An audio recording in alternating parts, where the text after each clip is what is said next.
Dear students, in this class we are going to discuss about demand assigned FDMA.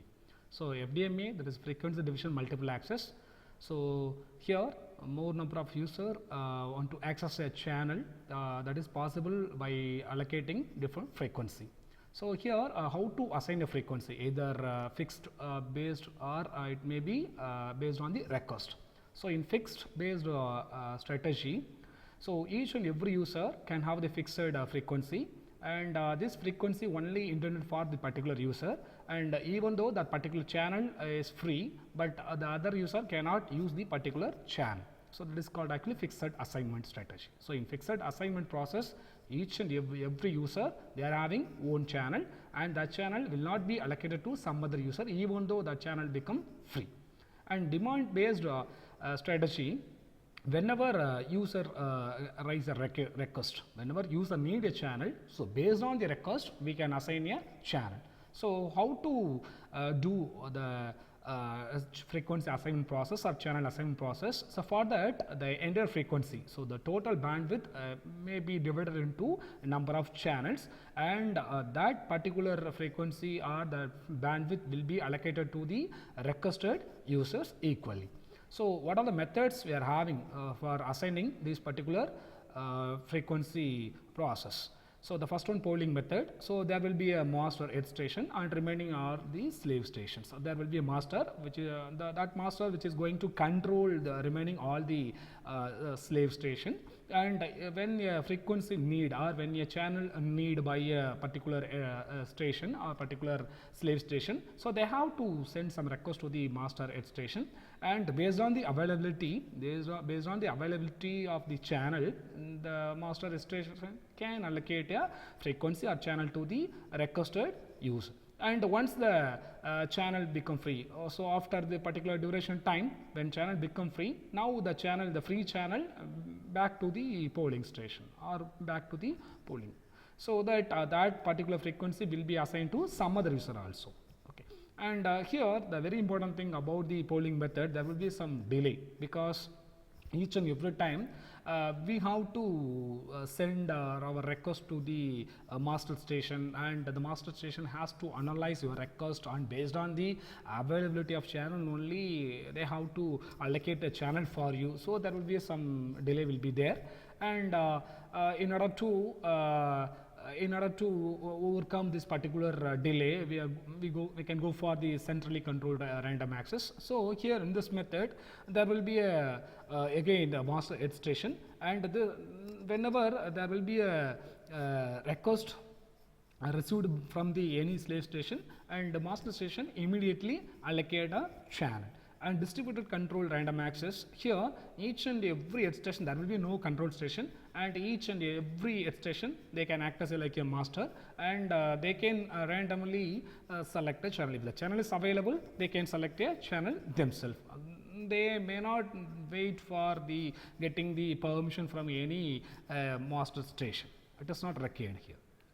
And under the same category, the fourth one, we are having the SPAD systems. So actually it is SPAD will be abbreviated by SCPC, pulse coded modulated multiple access demand assigned equipment. So there will be a common signaling channel there, and each and every edge stations. So all the edge stations are permanently connected towards the CSE scheme.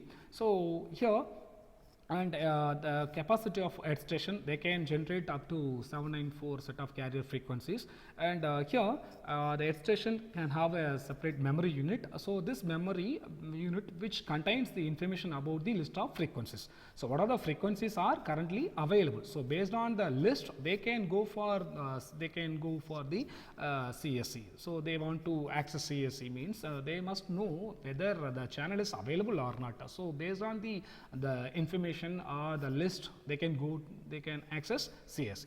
Say in our example, okay, so if you look at here, there will be a the scheme, that is CSE. So we can have A, B, C, D, E, F. These are all called edge station, and here there will be a channel allocation process initiated from C to CSE. So there will be a edge station C, and now the edge station C want to access a channel that is available in CSE. Okay, so what happens? So when station C will first select the frequency pair means, so immediately that information passes to remaining all its stations. Okay, so now there will be a communication takes place between C to F. So there will be a at station C, and this station transmit or communicate to with F, station F. So what about the remaining stations A, B, D as well as E? So they have to wait because at present time the channel is accessed by between C to F, and remaining all the station they have to wait. So once the request or once the information reaches to F, so the station F immediately they have to send acknowledgement to the station C. Okay, so once the acknowledgement received by C, and they can immediately start the communication process. And during this time of communication, and the remaining all at station may be A, B, D, E, so they have to wait. Okay, so because at particular moment the channel is available between C to F, and there is no free channel. Channel actually is busy. So now the time being they have to wait, and after some time later they have to once again access the pool system, and I mean CSE. Whenever channel become free, they can access.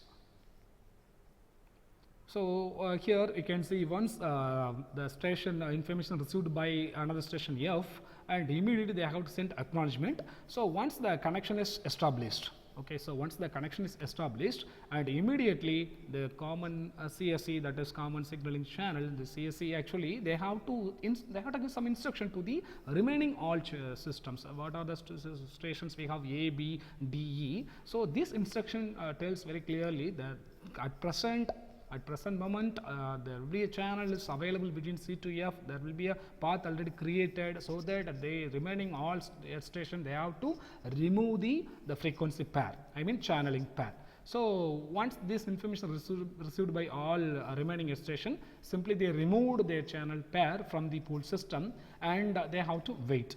So once the communication is over between C to F, now again CSE send one more instruction to remaining all at stations. That means that the channel is free, and if anyone at station want to access, they can utilize.